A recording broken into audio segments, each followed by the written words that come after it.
So my name is Peter Mutasa. I am a trade unionist. I've been involved in trade unions for a long time, but currently the General Secretary for Zimbabwe Banks and Allied Workers Union, which is the union that organizes in the banking sector and finance sector as a whole.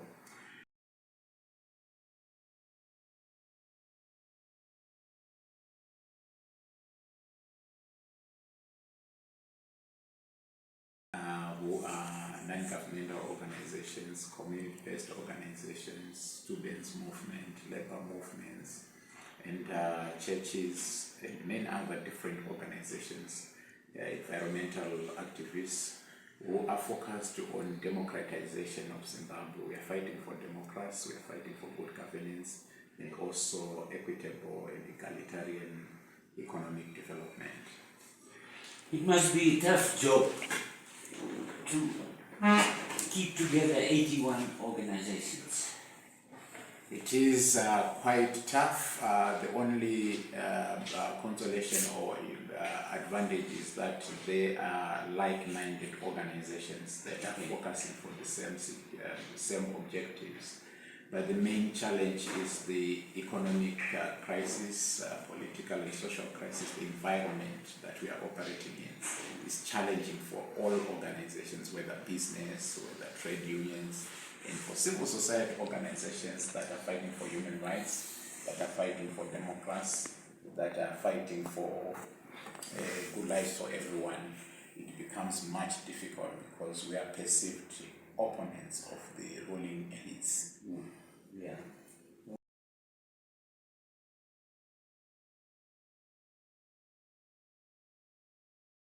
And so I think the context is quite important.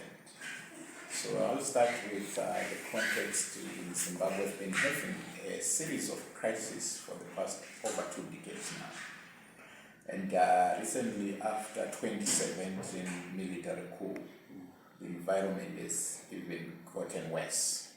So we are basically under a military dictatorship in our view.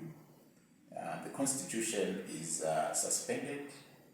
It's not announced, but in practice, everyone knows that constitutional rights and freedoms have been taken away. Yeah. There is an undeclared martial law of some sort that is in operation, and everyone is conscious to that. So because of that, we are facing a serious governance crisis. And this governance crisis is manifesting at 3 levels. The first level is state-society relations. So if you look at how the state repression nationally is depending, how authoritarian rule is depending, and how state institutions are captured for partisan political aids. We have been witnessing a series of abductions of civic society activists, political opposition, political party members, trade unionists and student movements, torture in the hands of state agents. We've also witnessed the weaponization of the law. Currently we have 2 members of parliament, Job Sikala and Godfrey Stolle, and 14 opposition, opposition activists who are in prison for over 105 days now.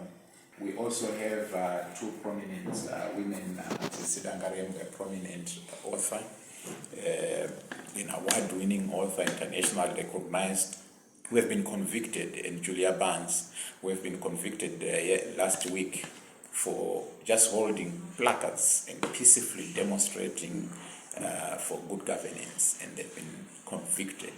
What we are getting from that message is that no one is safe and the dictatorship is deepening. So that's the first level of the crisis. The second level of the crisis is economic relations and livelihoods. So because of corruption, because of poor governance and mismanagement of the economy, we now have the highest inflation rate in the country, in the world, officially 280, but Professor Hanks says it's over 428%. By all accounts, it's still the highest in the world. We also have the highest interest rates, over 200% if anyone wants to borrow in the bank, including companies. And this has led to stagnation of the economy, and most companies are folding and some are getting stagnant. The impact of that is too huge and costly to contemplate for the ordinary people. Salaries and wages have been eroded severely. They were quite low, but they've now been severely eroded by inflation and also currency devaluation. The US dollar, $1 is now almost 650 officially to the local currency. So many workers are earning far below the poverty line, far below the Consumer Council family basket. Doctors, nurses, teachers, they are earning around $250. But the Consumer Council family basket is, as at August, it was around $507, and we're expecting it to be around 545 as at September. And that means most professionals, including nurses and doctors, radiographers, they're better off going to South Africa and work in farms and menial jobs and unskilled jobs. They earn much more than carrying out their professional conduct. That is why over 4,000 nurses left the country last year, and we're expecting that the number is much bigger that is going to leave this country. So there's a huge brain drain in this country. The workers are failing to buy food, just food for their families. The minimum wage currently is 10,000 local currency, which is almost $35. Yeah. I think that is probably cost for 1 meal in a hotel in Netherlands. Yes. And for domestic workers, it's even worse. They earn 10,000 local currency as the gazetted minimum wage, which is $13 to $15, less than a hotel meal. And they're expected to pay rentals. They're expected to pay school fees. They're expected to pay to buy school uniforms for their kids and a whole lot. So people are suffering in their homes. Many people are now working lots of jobs, moonlighting, just trading for subsistence. Unfortunately, that's the formal sector, but the country is dualized, the economy is dualized and enclaved. 87% of jobs are in the informal sector. And these are just subsistence. I'm talking about people who are buying sweets for subsistence, people who have a small garden just for subsistence. So 87% are in that subsistence doing menial jobs. Only 13% are formally employed, and the number is going down. So the majority of people are suffering. They can't pay school fees. When you go for transport, many people are failing to get to work. You have to wait for almost 3 hours to go home after work. The government has monopolized the public transport sector. It did not invest in it, so there's no public transport. And again, the poor governance also manifesting at the public service delivery. There's a crisis of public service delivery. So our hospitals are a caricature of their past glories. Our education system has gone down. You go to the hospital, main hospitals, referral hospitals, they don't even have painkillers. They don't have basic equipment, X-ray, dialysis machines. People are just dying in their homes. If you then manage to go there, you can't even pay. You are asked to go and buy almost everything that is needed for a simple procedure. Yeah. You have to buy your gloves, you have to buy your stitches and everything for you to be treated. So many people are dying in their homes. They are using unorthodox means, prophets, traditional healers, but the majority are dying in their homes. Only 7% of citizens in Zimbabwe have got medical insurance. Yeah. Most of us have to pay out of pocket, and no one has got that money. It is now education for the rich who can afford private schools, who can afford extra lessons, and the majority are trapped in poverty because they are not going to access education and they are not going to progress, to have social progression. So we've got a serious crisis in education. Water and sanitation, we've been going for months without water in most suburbs. People are using unprotected wells. If you go to electricity, we are just fortunate if you have got electricity for 2 or 3 hours a day. It's always out of our homes for 19 hours. So we are seeing a state that is failing. or that has already failed, that is failing to provide security of persons, that is failing to provide economic progression and also development, that is failing to provide public services. So it's a crisis.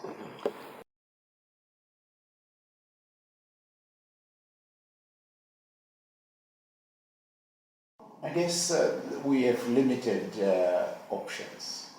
If we don't continue to send our kids to schools, to those public schools, where can they go? Unless we are able to fund them to go to private schools, but private schools are very expensive. Yes. So maybe in the short run, there's no option. We continue sending them there, and hopefully they progress. Quite a number of them also progress, because we've also compromised our examination system so that we don't show that our education system is bad. So there are still some who are passing and going for tertiary education.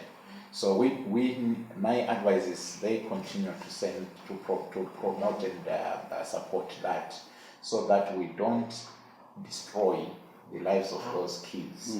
They still need to go to school. But long term, we may need to look at how the civic society and our partners outside in Holland and everywhere can provide alternative schools that are managed by communities, that are managed by partners and the donor community, and which ensures that teachers in those schools get their salaries, and we get books, we get infrastructure. Maybe that's a long term, but again, it's limited. We cannot have the education of 15 million people be run by donors. We need to sort the problem, the governance problem. Yeah. And this is why some of us are fighting, even in dangerous situations. I saw in an article where you said we can only change Zimbabwe for the better if the people push that. We have no option. Yeah. We have no option. I am quite mindful of the dangers and risks that we all face. I'm always being threatened daily by the ruling party, activists, and PF, by government officials, including the spokesperson of the president, George Jaramba, Nick Mangwana, the spokesperson of government. They always threaten us directly and indirectly. We are always stalked by the Central Intelligence Organization members and the police and probably military people. We are not safe in here, but we remain carrying out our role because we believe that there is no one who can liberate citizens of Zimbabwe besides ourselves. So despite the risks, people have to come together like we did during apartheid in South Africa. It was South Africans, it was Africans, SADC people, and the global community that came together and assisted the social forces, the people in South Africa, to wage their own struggle for liberation, like we did during colonial rule. We fought our own battles with the assistance of those who were good to us and friendly to us. But eventually, it is Zimbabweans who have to come together and say enough is enough. We need to form a united front. Unfortunately, the regime is quite complex because it's military intelligence involved, it's central intelligence involved, and it's also seasoned politicians who are not just fighting for political battle, they are fighting for huge economic interests. The economy has been taken by a few ruling elites and their cronies. They are controlling all our minerals. Center for Natural Resource Governance says we are losing 157 million through gold only. They are controlling artisanal gold and smuggling gold. They are controlling platinum. They are controlling black granite. They are controlling chrome and now lithium. They are also controlling petroleum sector, finance sectors. They've taken the biggest finance houses, and sadly also taken assets for workers at the National Social Security Authority, NASA. So they are fighting for billions, so they would die for them. So it has become complex. It is using propaganda, it is using coercion, it is using censorship, it is also using bribery. It is also cooptation. So the main challenge that we have is cooptation at the moment. Yeah. Most of our progressive organizations, civil society, trade unions, the leading leaders, the leading elites in those organizations have been co-opted. Yeah. They are being given patronage trinkets, farms, mining claims, cars, stands, and many are no longer focusing on the battle. So that's the battle that we need to win within the progressive movements first. But eventually we need to find solutions on how we counter propaganda, and this is why these programs are important, these platforms are important, where we can also speak against the propaganda that is channeled by the regime. They're using lots of resources to buy PR companies, to pay PR companies across the globe to push a narrative that Zimbabwe, everything in Zimbabwe is well. We need to find solutions. Yeah. We can't compete them on patronage. We don't have resources. So we need to use our own forces. The masses have to come. What is happening in Iran, where the women who have been suppressed for many, many centuries have come up and said, no, enough is enough, is what Zimbabweans have to do. Yeah.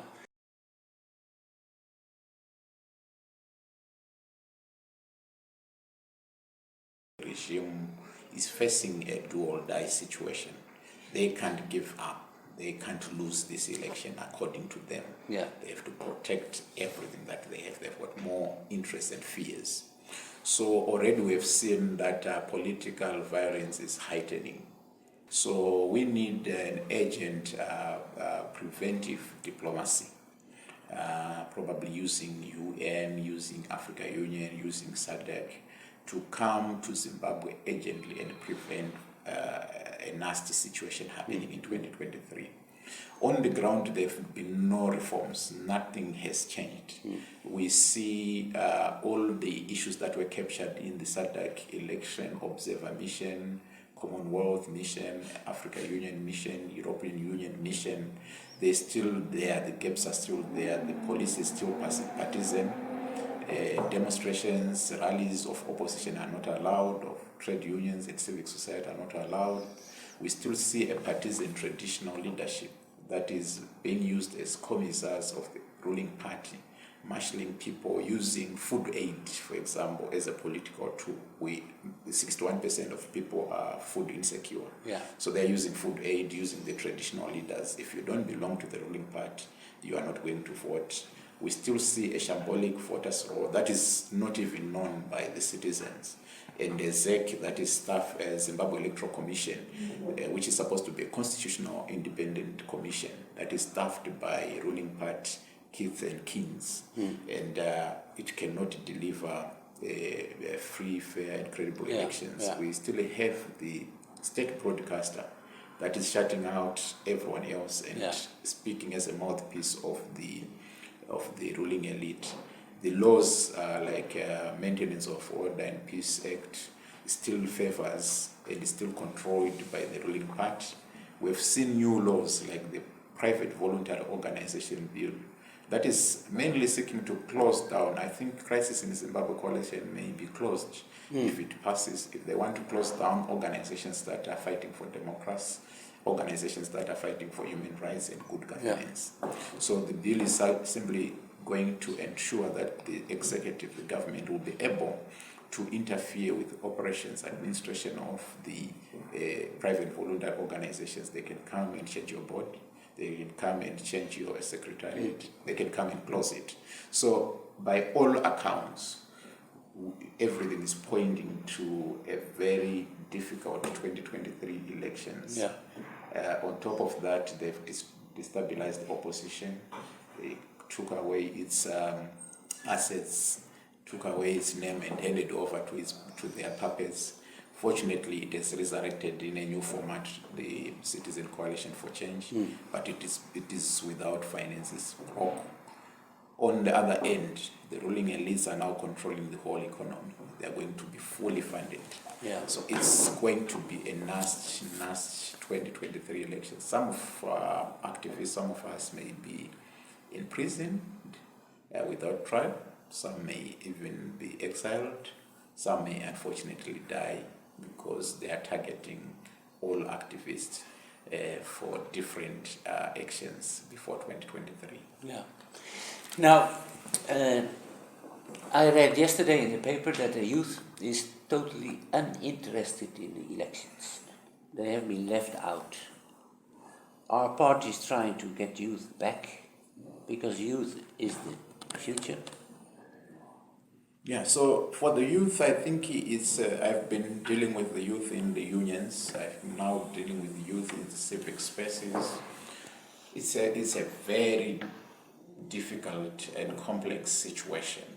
It's not just that they are disinterested, they are also disempowered, they are disenfranchised. The youth are not included in most organizations at government level, at policy making level, they are not included. They are not included in many of our organizations, in trade unions and civil society. We've done a lot to empower them, to include them, but still it's not at the right level. Then most of the unions, they're hopeless, they're in a state of hopelessness. So many are finding solace in drugs, in other social vices. They have gone for many years seeing people, circles of elections, and seeing people brutalized. Their parents have been brutalized. My kids have seen me being brutalized, have seen me being arrested.